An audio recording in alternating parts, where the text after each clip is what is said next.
जी, उन्होंने जो सुनाया है उसकी एक लाइन ज़रूर मैं बता सकता हूँ कि अ, वो लाइन बताता हूँ, अभी कहीं इधर उधर नीचे चली गई है, लेकिन देखिए मुख्य मुख्य बात ये है कि नरेंद्र मोदी भारत की जनता को मूर्ख समझते हैं कि आज आप घोषणा करेंगे लाल किले से वन नेशन वन इलेक्शन की, और कल एक दिन बाद चुनाव आयोग 4 जगह की जगह 2 ही जगह के चुनाव करवा पाने की स्थिति में है। 90 सीटों के जम्मू कश्मीर में भी 3 फेज में चुनाव करवा रहे हैं।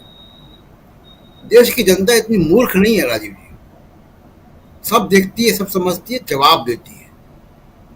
और इसी 4 अक्टूबर को 4 जून से भी बेहतर जवाब जो है जनता देगी कि इतना आप अगर ये देश, क्या आप समझ रहे हैं कि कॉमेडी सर्कस है कि लाल किले से आप कह रहे हैं कि वन नेशन वन इलेक्शन और चुनाव आयोग कह रहा है 2 ही जगह कराएंगे, जबकि पिछली विधानसभा में राजीव जी 21 अक्टूबर को हरियाणा और महाराष्ट्र के चुनाव 2024 में एक साथ, 2019 में एक साथ हुए थे, एक ही दिन हुए थे।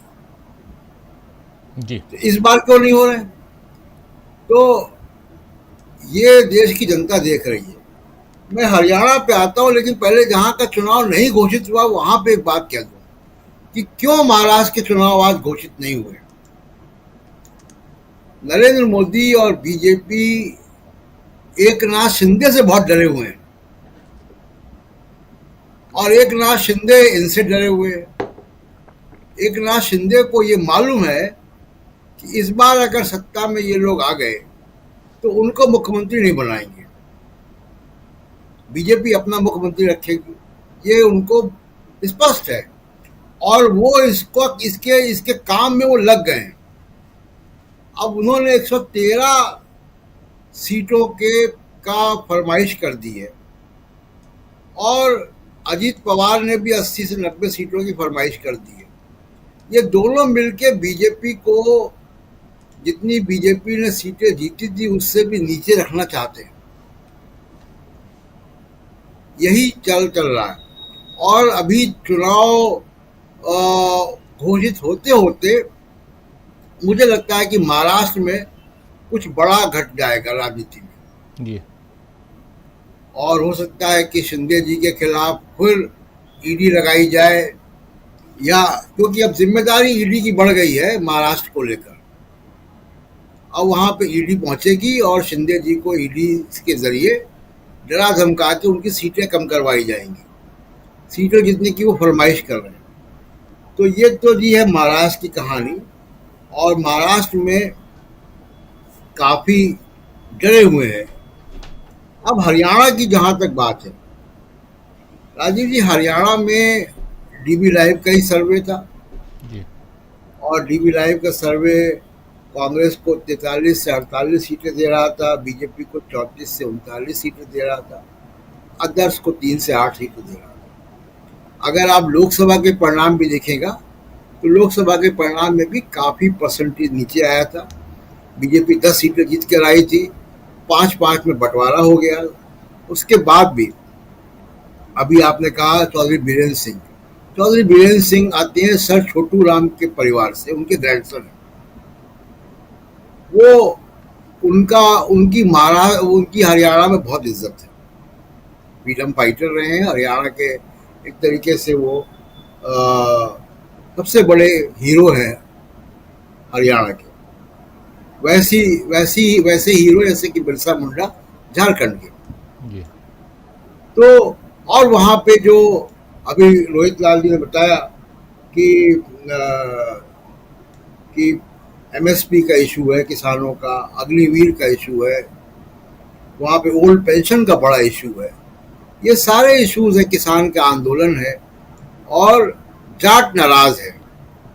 चाहे वो ओलंपिक की बात हो विनेश फोगाट की, या किसानों की बात हो, जाट वहां का बहुत नाराज है। और इन सब के चलते बीजेपी के लिए बहुत मुश्किल होने वाली है हरियाणा में। और खट्टर साहब से बहुत नाराजगी है। सैनी साहब जो है वो फुल टाइम चीफ मिनिस्टर नहीं है। चीफ मिनिस्टर वहां पे भी अभी भी खट्टर साहब ही हैं।